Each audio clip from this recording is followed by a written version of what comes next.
So I promised you all, like I've planned and everything, which I do obviously every week, but I promised you a discussion about motivation because people have been talking about it this week. And actually I was trying to define what motivation really was for all of us. What is it really? Is it that you're feeling a bit blah? Are you feeling a bit bored about having given up drinking? You've got through that first few weeks of either moderating or going alcohol free. You think you might have nailed it a little bit. The general excitement of, the feelings that you've got from changing your drinking have sort of worn off a bit. Is that what you mean by lacking in motivation? Have you got a bit bored by the newness of the challenge? That's quite possible, isn't it? We like things that are shiny and new. When we start to normalise them, they do become a bit boring. Has it become a bit dull, or has it become a bit harder? Are you finding it really hard work to keep feeling that discomfort all of the time? So that feeling of discomfort you have when you can't pick up an alcoholic drink when you used to, and you pace around going, this isn't fair, I want a drink, I've had a hard day, I deserve it. Is it that your motivation's going because you're finding the occasions of those keep coming, and that's really hard work to get through, which I think is probably the most common of those. But I think you can have both together. You can feel that the newness of the challenge is a bit dull, and the repetitiveness of the feeling, the discomfort, is actually quite tiring, and you want to know, do I have to keep on doing this? Will it carry on feeling like this?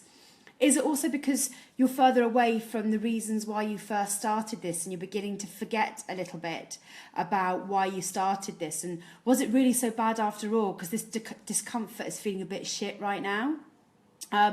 Or have you even forgotten how bad it was? Was it really that bad? I mean, I only had 5 hangovers a week, not 7. It wasn't too bad. It doesn't feel as bad as this discomfort. Is it a bit of that? Have you got a bit of magical thinking about how the past used to be because this discomfort is eating you up a little bit? Are you tired of that denying of yourself? Or have you also decided that you feel like you're rewarding yourself less? And we might come on to this a bit later, but I'm very struck sometimes by how people talk about rewards in this. And of course, not only are we feeling discomfort at denying ourselves something, but we're feeling like we're having less treats all the way through our time because on our weeks, because we feel that alcohol's still very hardwired in our heads as a treat. And therefore, not only are we denying ourselves, but we're denying ourselves a treat. And we're nice people, and we've had a hard time, and we've got all sorts of chaos going on in our life. Don't we deserve a treat? So it could be a little bit of that as well, that we're not only denying ourselves, but we're treating ourselves less. And have you decided that, well, maybe you weren't as bad as you thought you were because you've managed to get through a month and it wasn't that bad, and so, do I need to carry on? So actually that things that can attack your motivation could be all of those things at one go, or they could be one or two of those things primarily. So in the first instance, it's worth thinking through what really what you think's happening with your motivation at this point in time. And don't forget that just because you started a journey with one set of feelings, it doesn't mean that same set of feelings is going to happen all the way through.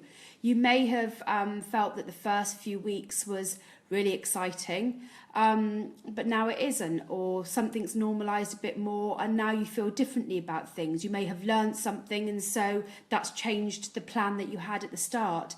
Nothing has to stay the same as you planned it at the beginning.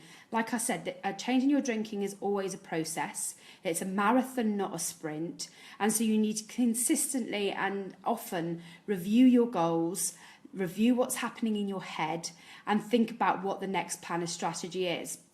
And it's really interesting because earlier somebody in the group said that they need to own their recovery. And it's true, because if you're just saying, well, I'm giving up drinking and let's just do it and see how it goes, you're relying on luck. And as I always say in Club Soda, luck isn't going to get you through to this goal. You've got lots of internal and lovely strengths that can get you through this. But it's about planning, and it's about execution. It's about reviewing all the time about your goals and how you're going to get to them. And so actually, it's not about luck that will get you through. It's about owning the process you're going through, and knowing that process, even after 4 years, can still throw up all sorts of curveballs. all of the time. It could be, you know, if I tell you that when I was on holiday, the time I found most stressful about not drinking, not hugely, was sitting with friends chatting over dinner. I do less of that in a quiet environment now. And these are friends I've had for a long time, and they were drinking wine in France. And I sat there and thought, ooh, this is a time that I actually really enjoyed having a few glasses of wine. I would have then also had too many and I would have been a complete cock. But it's a fun time that I found a little bit more challenging. So I said to you, I'm finding this a bit more challenging in the first few days. You said, oh, shall I not drink as well? I said, no, I don't think I'm going to drink, but I'm just letting you know that it's a bit more challenging. So even after 4 years, motivation can wax and wane all over the place, and you need to keep on thinking through what your plan is. So how do we reinvigorate your motivation? And actually now is a really good time, because I noticed when I asked you what topic you wanted, you all said, oh, let's talk about getting through Christmas. And that says to me, if you're thinking on November the 6th about how to get through Christmas, not only are you finding that a really anxious time to think about already, but your motivation is also beginning to challenge you a little bit. So now's the time to reinvigorate that. And then the next time we'll talk about really how to hit December sober. So that's cool. So the other thing to know about motivation is if it begins to feel like it's sort of ebbing away and you're feeling less certain that you can get through this and that you're less confident that you can get through this journey, that's a real danger sign. You really do need to go, okay, let me stop, because I'm in danger of hitting the fuck it button if I don't actually grab this and own this for myself now and soon. So, you know, call that ambivalence or that lack of motivation as an early warning system for you to go, right, hang on a minute. Let me think about what it is that I hold dear and what I've achieved so far. How am I going to make sure I keep hold of that and don't let it go? So, as you'll see, I spent ages, because I had loads of really important things to do, coming up with a title for everything beginning with R. See? That's how much I think about you, or procrastinate. It's one or the other. It could be both. But anyway, so motivation. So the important thing is motivation can be built. It doesn't come out of thin air. There is no fairy godmother that comes and waves a magic wand and says, oh, you're completely motivated now. It's something that you need to build, and you will learn how to sense when your motivation's lacking a bit, and therefore be able to take measures to make sure you combat that ambivalence that might come with it.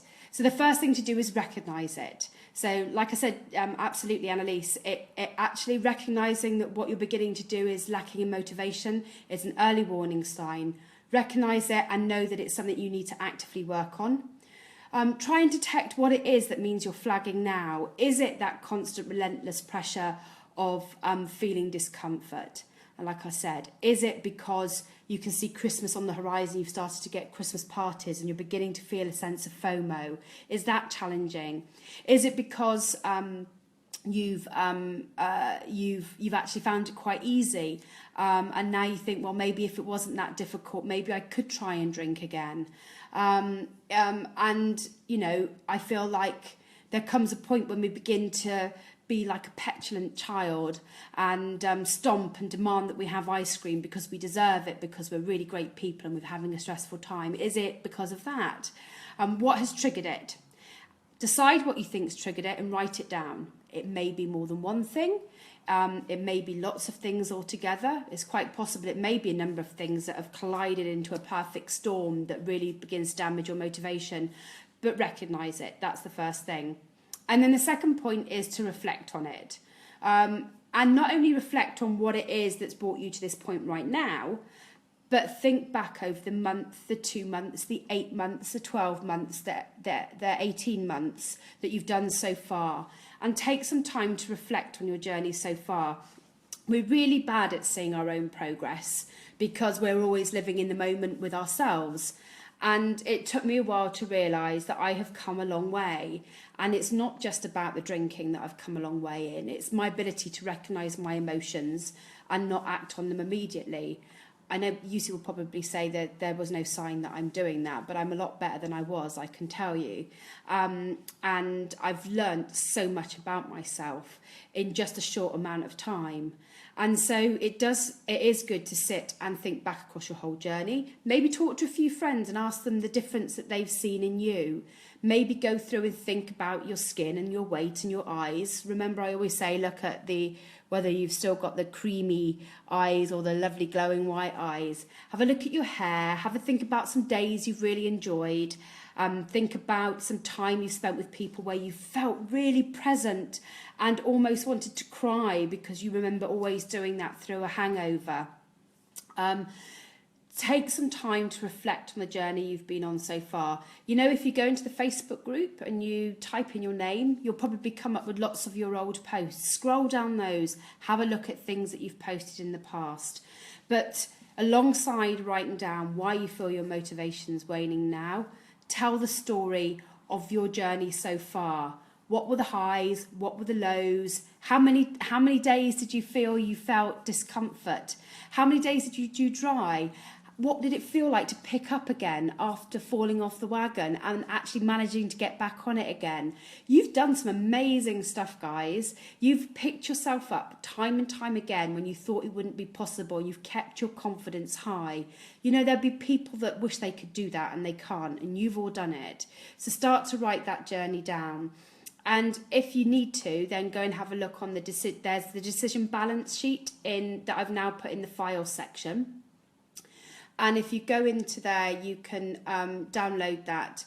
And it's a sheet that you can use at any time, not just at the start of your journey of moderating or going alcohol free. You can write down what would happen if things stayed the same, what would happen if things changed. You can swap them around a bit. Changing is going back to drinking, staying the same as what you would get from now.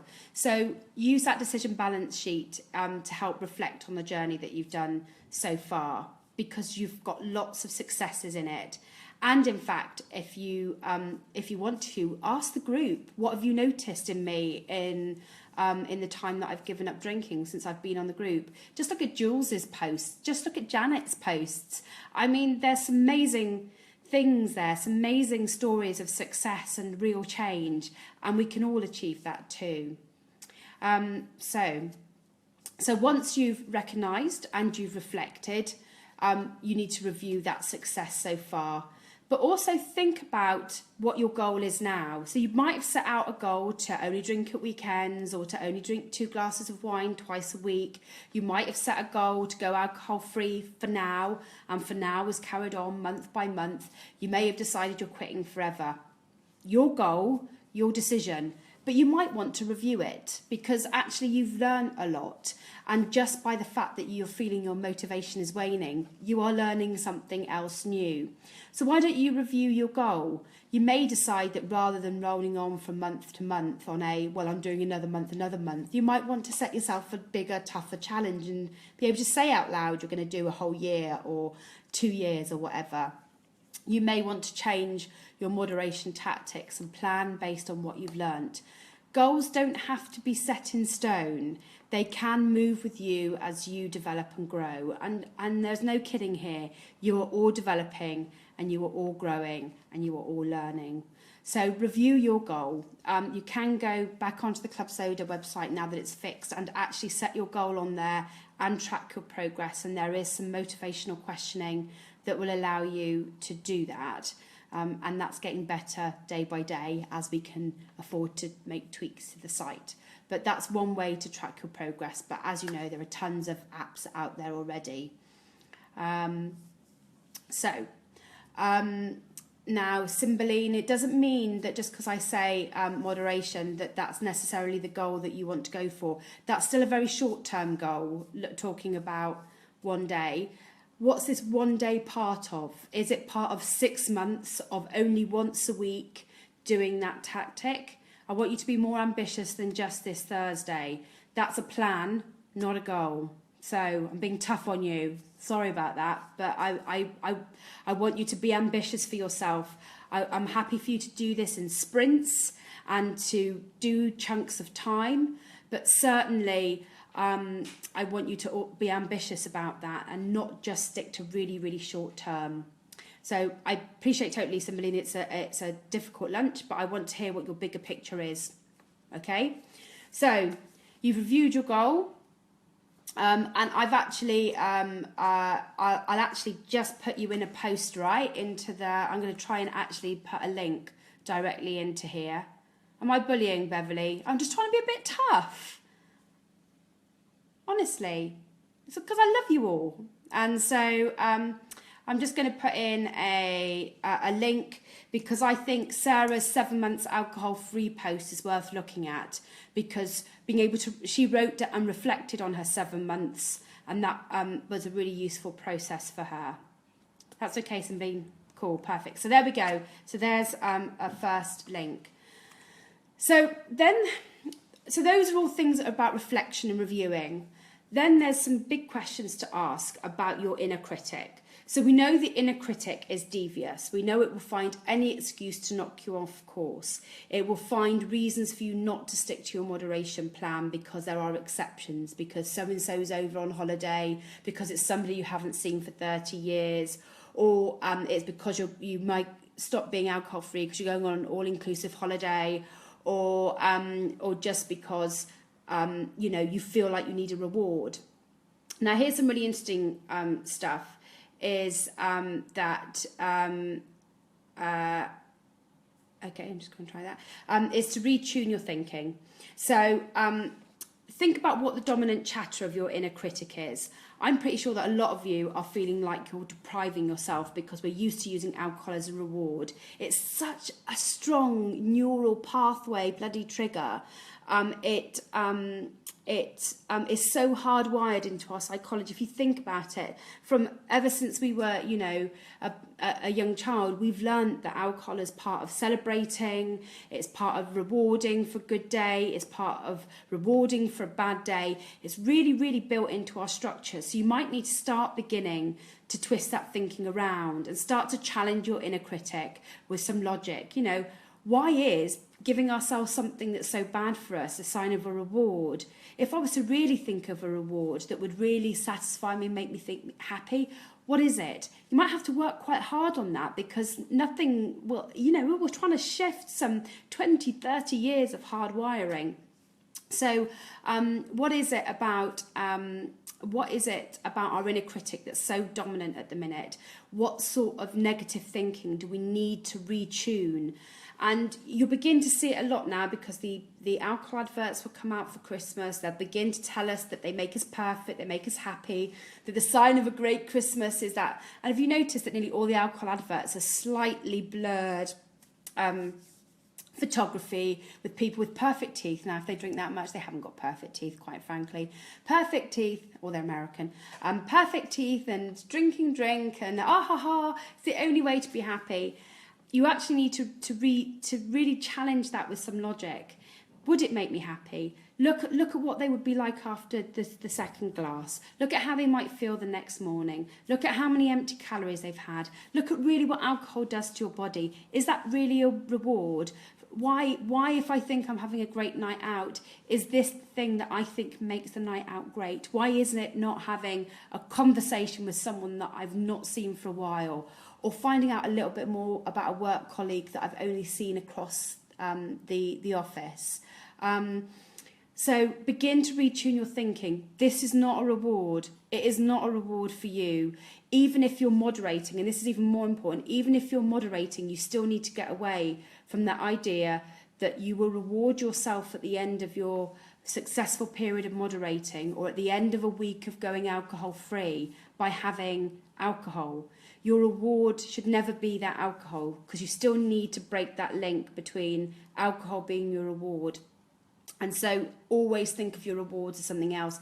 And you'll need to work quite hard on those, and I'll come back to that in a minute. The other thing is we're really hardwired to believe that anything but 100% perfection is failure.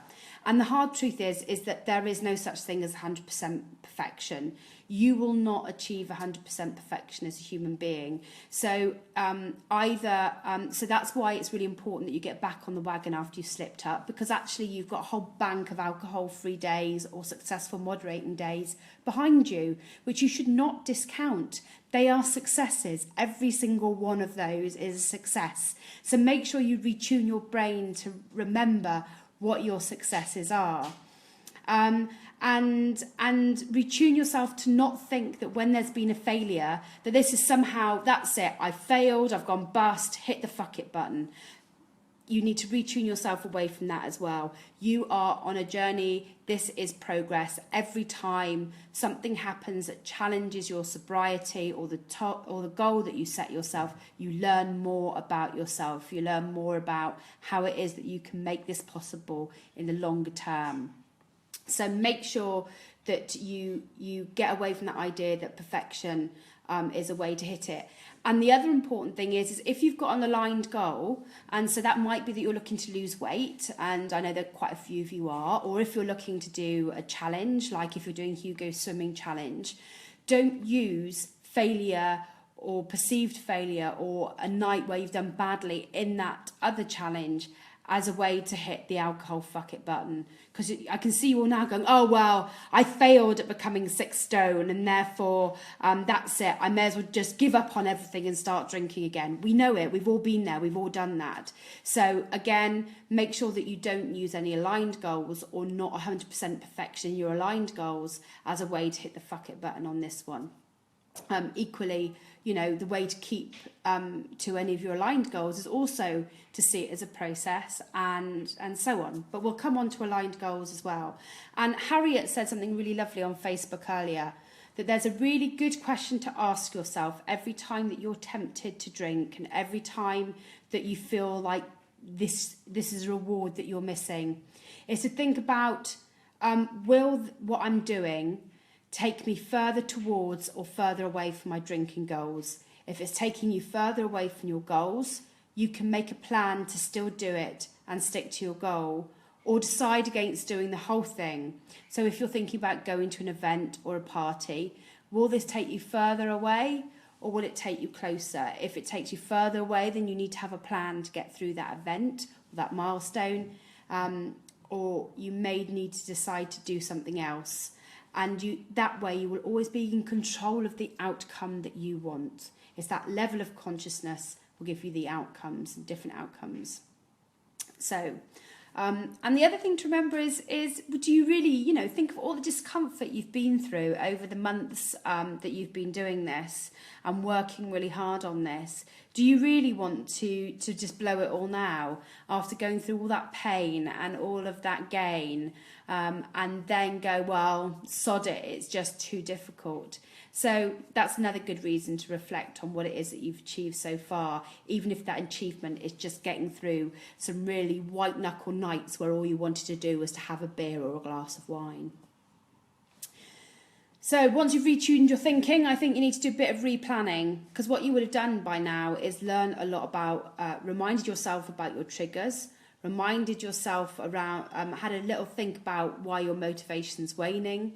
You would have had a little challenge of your inner critic and thought about the things in your head that you need to retune. So now's the time to replan. And there's a couple of tools that you might want to go through.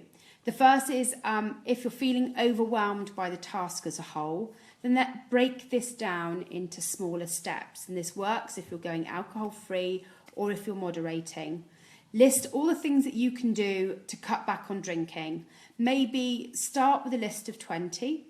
Go through, you know, go to bed earlier, stop keeping alcohol in the house, hide the wine glasses, don't go to work for drinks after work. Start drinking water when tempted to drink alcohol, because obviously a lot of the time you're hungry, angry, lonely or tired. Phone a friend when you think about drinking and have a conversation that's meaningful. Don't drink on Sundays, don't drink in front of the children. Come up with as many reasons and ways to cut back on drinking that you can. Then rank them from the easiest to the hardest, and then tackle the easiest one first. You know, what one will I try first? And just see if you can do a week of that one. If you're feeling that this is just such an overwhelming